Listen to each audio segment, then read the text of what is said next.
बोलो भैया, है कोई प्रमाण रावण की शक्ति का? है कोई साक्ष्य समंदर पे सेतु बनने का? और अगर लंका में आग लग गई थी तो रावण और उसके सैनिक कैसे बच गए? युद्ध कैसे किया? है? बात करते हैं।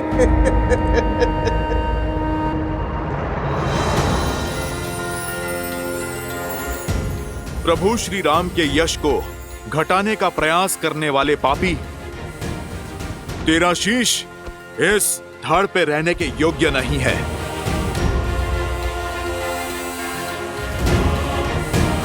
बजरंग बली हनुमान, जय जय महाबली हनुमान।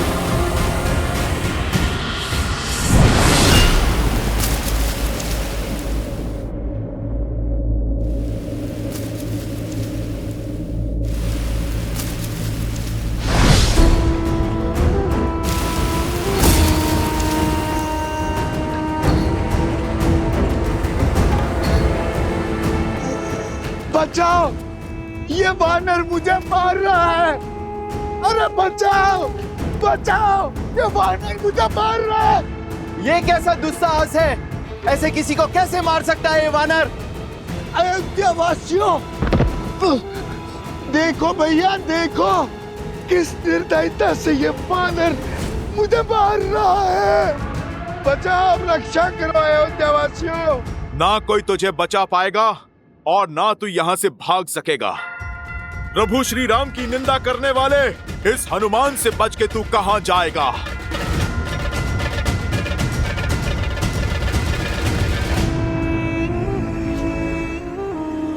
मैं कहां भाग रहा हूं राम भक्त?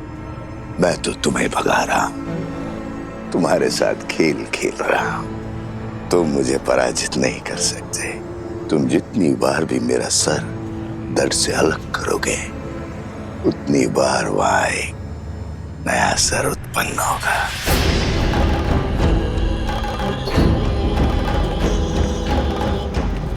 अरे देखो भैया, देखो कैसे एक वृद्ध को ये वानर मार रहा है। क्षमा करो वानर, क्षमा करो। देखो इस निर्बल बुड्ढे पर इस वानर को दया नहीं आ रही है। क्षमा करो,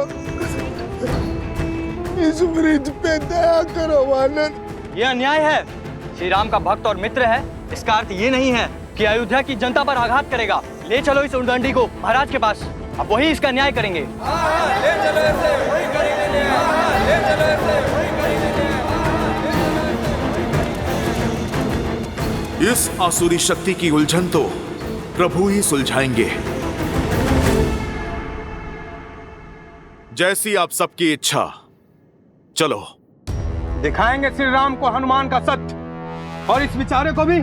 अरे ये कहां चला गया? प्राण किसे प्रिय नहीं है? जरूर वो दुखियारा भाग गया होगा, पर हनुमान को नहीं जाने देंगे। हाँ चलो, ले चलो। बहुत उत्पात मचा चुका है ये वानर, लेके चलो इसे राज्यसभा में। अब श्री राम ही इसका न्याय करेंगे। तो फिर विलंब किस बात का? चलो। ले चलो इसे, वही करेंगे न्याय। महर्षि पराशर के कथन को गंभीरता से लेना होगा, हमें सावधान रहना होगा कि प्रजा को कोई त्रास, कोई असंतोष ना हो जाए।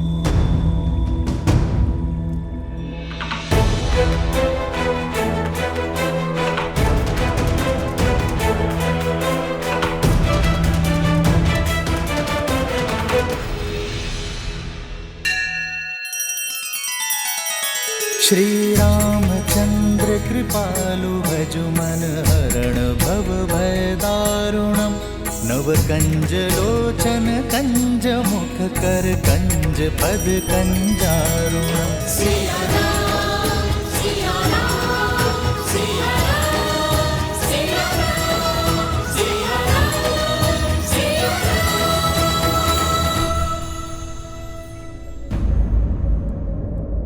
क्या हुआ? हनुमान को पकड़कर क्यों लाया गया है? प्रभु, इस वानर ने हम सभी को भयभीत कर रखा है।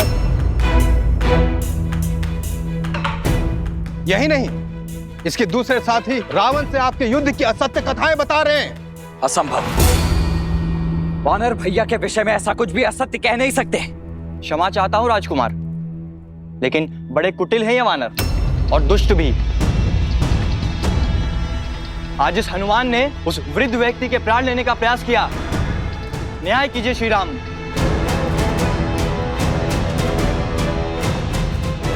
प्रभु, मैं मौन।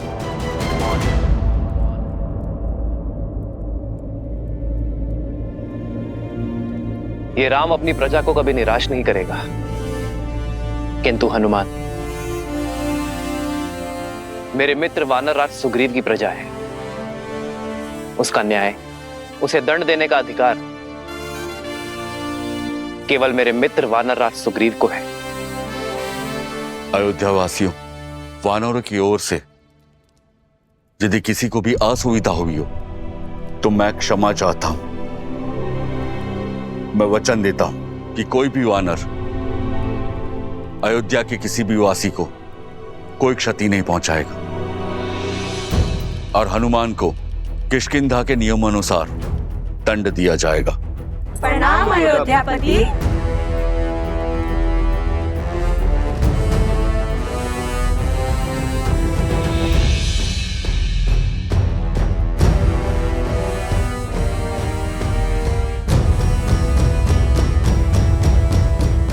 हनुमान, कौन था वो राक्षस? प्रभु, आपको कैसे पता चला? क्योंकि मैं जानता हूं कि मेरा हनुमान कभी किसी निर्दोष नागरिक को पीड़ा पहुंचा ही नहीं सकता। मुझे पूरी बात बताओ हनुमान। प्रभु, मुझे सूचना मिली कि कोई नगर में असत्य निंदा कर रहा है। एक सर कटा तो दूसरा उत्पन्न हो गया। अवश्य ही कोई आसुरी शक्ति है वो। जो विपदा आने वाली है उसके अस्त्र तलवार या भाले नहीं, असत्य, लोकवाद, झूठी निंदा, ये सब उसके अस्त्र हैं। महर्षि पराशर का कथन उचित था। यह असुरी माया अवश्य ही किसी घोर संकट का कारण बनेगी।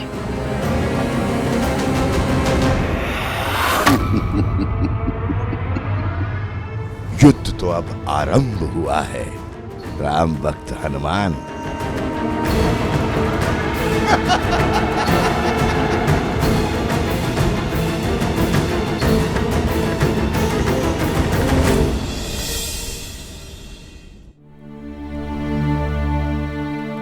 एक सर कटा तो दूसरा उत्पन्न हो गया। अवश्य ही कोई आसुरी शक्ति है वो।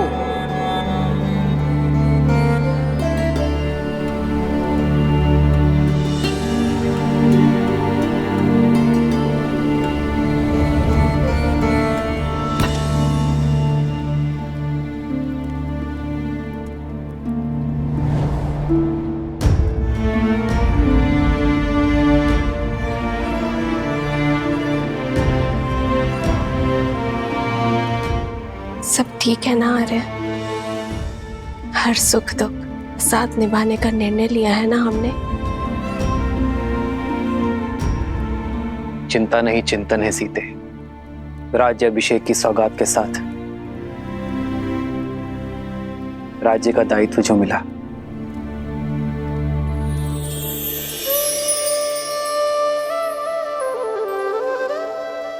दायित्व तो आपने बिना राजपाट के भी निभाया है आर्य। संसार के हित के लिए संघर्ष किया। जो रावण के नाम की समस्या को समूल निस्तरण कर सकते हैं, वो मेरे राम अयोध्या को भी तार देंगे। वैसे आर्य, भोजन करने से चिंतन करने की शक्ति मिलती है।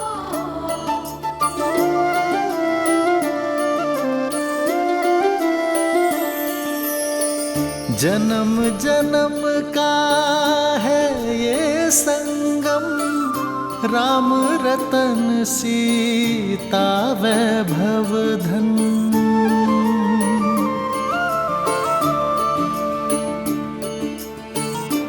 महल में आकर वन को तो नहीं भूली ना? वन का भोजन स्मरण है? राम सिया राम सिया राम सिया राम, राम सिया राम सिया राम। वो स्मृतियां तो मैं आने वाले जन्मों में भी नहीं भूल सकती यार।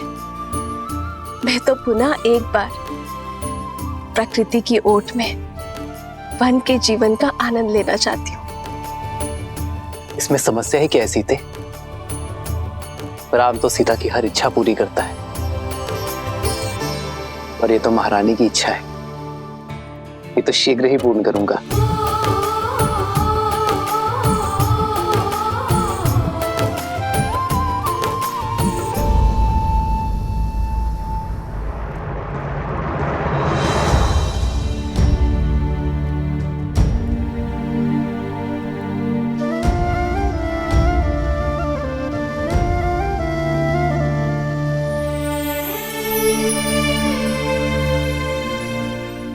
सीते, ये केसर भात तो बहुत ही स्वादिष्ट है। ये तुमने बनाया? कैसे? भात भिगोया, थोड़ा कोमल हुआ, फिर दूध में उसे धीमे आंच में पकाया। फिर जैसे ही थोड़ा पका तो उसमें गुड़, केसर और थोड़ी सुगंध डाली, और फिर उसमें शुद्ध घी मिलाकर उसे धीमे आंच में। ये धैर्य ही तो इस स्वाद का रहस्य है सीते। यदि शीघ्रता में पकाती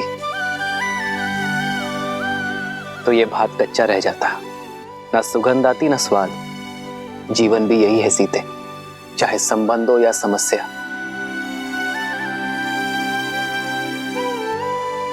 समय की आज के साथ ही इसे समझा जाता है और सुलझाया भी जाता है। और यदि शीघ्रता दिखाई तो सुख और शांति नहीं, चिंता और दुख मिलेगी। स्पष्ट कहिए आर्य। मैं तुम्हें बातों में नहीं उलझा सकता सीते,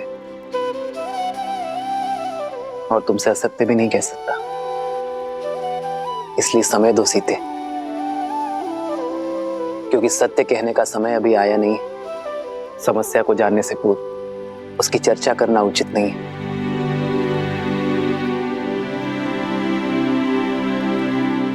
तो फिर मैं आपसे वो प्रश्न पूछती हूँ जिसका उत्तर देने में आपको सरलता हो। तो बताइए, महाभोज में हनुमान और वानर सेना के लिए क्या भोजन बनाऊं जिससे वो संतुष्ट हो? ये तो पहले से भी कठिन प्रश्न है सीते। इस प्रश्न का उत्तर ना नर दे सकते हैं ना नारायण, और चिंतन भी समय के साथ इसे सुलझा नहीं सकता।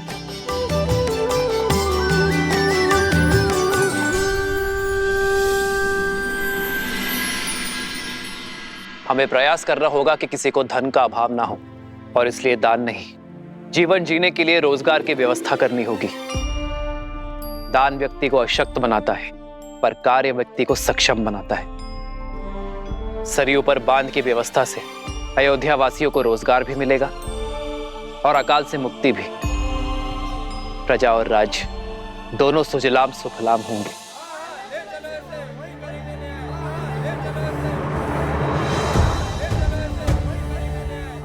ये कोलाहल कैसा? ऐसा प्रतीत होता है हमारी प्रजा है महाराज। मैं अभी सैनिकों को भेजकर शांत करवाता हूँ। राजा को शांत नहीं, संतुष्ट करना होता है सुमंत जी। प्रजा का सुख मुझ तक पहुंचे ना पहुंचे, उनका असंतोष अवश्य पहुंचना चाहिए। उन्हें भीतर बुलाइए। रक्षा करिए महाराज, रक्षा कीजिए, हमारी रक्षा कीजिए, रक्षा कीजिए, हमारी रक्षा कीजिए, रक्षा कीजिए महाराज, रक्षा कीजिए महाराज, रक्षा कीजिए महाराज। शांत हो जाइए। जो बात है निसंकोच कहिए, निर्भय होकर कहिए। हमारे प्राण संकट में है, रक्षा कीजिए महाराज, हमारी रक्षा कीजिए महाराज। हमारी रक्षा कीजिए। पश्चिम की ओर से राक्षसों ने हमारे ऊपर आक्रमण कर दिया और हमारे अनेकों भाइयों को उन्होंने मार डाला। हमारा धन दान सब कुछ लूट लिया उन्होंने।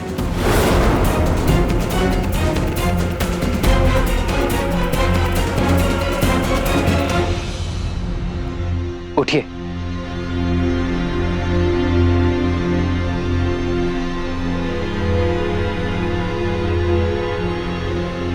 कौन है ये राक्षस? क्या नाम है उसका?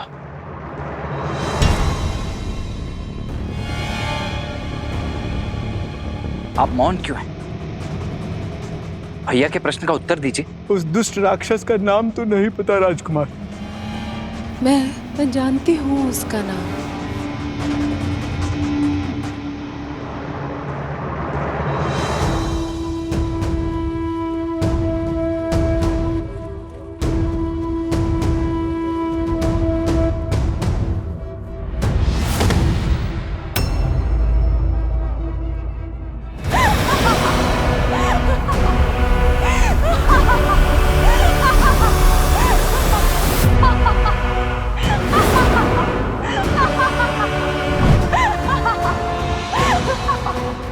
सूर्पनखा।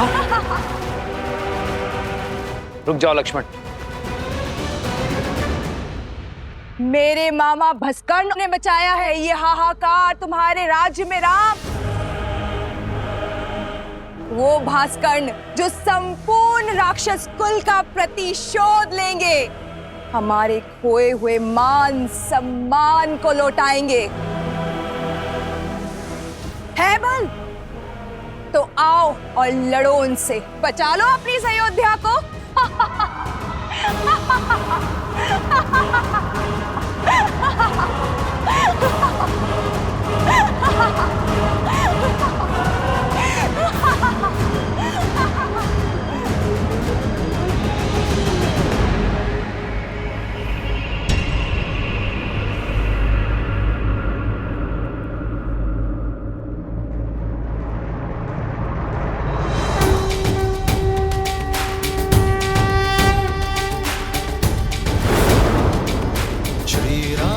चंद्र कृपालु भजु मन हरण भव भय दारुणम। श्री राम राम राम श्री राम। अधिक प्रसन्न मत हो तुम। भूल गए कैसे एक ही बाण से तुम्हारे प्राण संकट में ला दिए थे मेरे भाई ने? भूल गए मेरे भाई अहिरावण ने तुम दोनों भाइयों को कैसे बंदी बनाया था पाताल में? भूल तो तुम गई हो शूर्पनखा। कैसे एक ही प्रहार से अपने कान और नाक दोनों खो बैठी थी तुम। अभी स्मरण करता हूं। नहीं लक्ष्मण, अधर्म चाहे जितनी शक्ति बटोर ले, वो धर्म की धरा पर पग नहीं रख सकता। ये शूर्पनखा नहीं, केवल उसकी माया है जिसका लक्ष्य है भय फैलाना। शूर्पनखा केवल संदेश देने आई है। उसे अपना कर्म करने दो, धर्म निभाने दो। अधिक समय शेष नहीं है तुम्हारे पास राम। जो करना है कर लो। हर क्षण के साथ तुम्हारी इस प्रजा को हम राक्षस बना देंगे।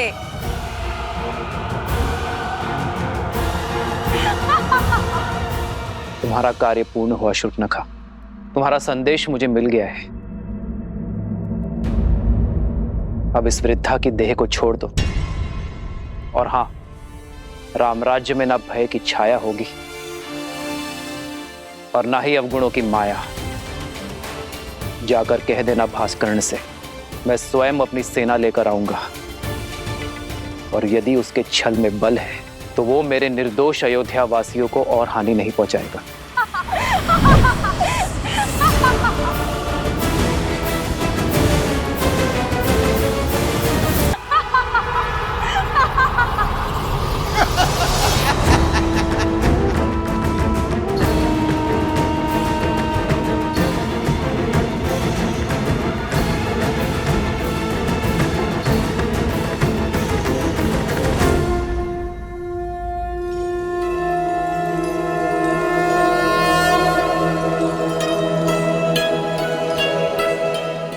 माता, आपने स्मरण किया? सब ठीक तो है ना माता? क्या किसी ने आपको सताने का दुस्साहस तो नहीं किया? जिसका इतना सचेत पुत्र हो, ऐसा शूरवीर पति हो और इतने सामर्थ्यवान देवर हो, उसे कष्ट पहुंचाने का साहस कौन कर सकता है भला?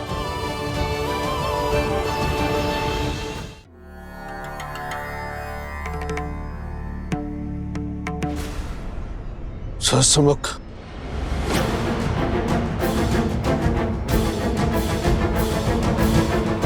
आपका आभास उचित था श्री राम। भास्कर्ण वो आसुरी शक्ति नहीं है जिसकी चिंता हमें घेरे हुई थी। आपकी चिंता का विषय सहस्त्रमुख रावण था।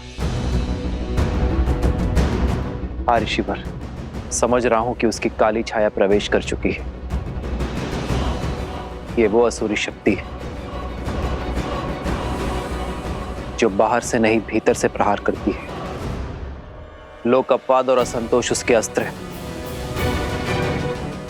हमें अयोध्या को सहस्त्रमुख रावण के इन अस्त्रों से बचाने की आवश्यकता है।